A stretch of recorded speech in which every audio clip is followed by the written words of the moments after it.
மகர ராசியில் பிறந்த அன்பர்களுக்கு இன்றைக்கி அற்புதமான ஒரு நாள். பிள்ளைகளுக்கு, படிக்கிற பிள்ளைகளுக்கு நல்ல படிப்பு நல்லா வரும்.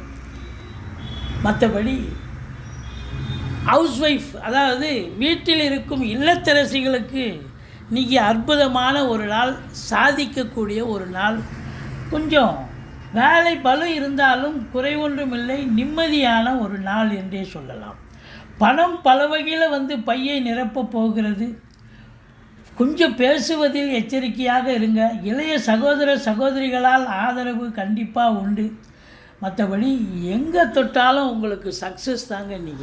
இன்றைக்கி ஆதரவு குவியக்கூடிய ஒரு நாள், யோகமான ஒரு நாள். கலைத்துறையில் இருப்பவர்களுக்கு வேலைவாய்ப்புகள் கிடைக்கும். ஏற்கனவே செஞ்ச வேலைவாய்ப்புக்கு அதாவது பாராட்டுதல்கள் கிடைக்கும். இன்றைக்கி சந்தோஷகரமான ஒரு நாள்.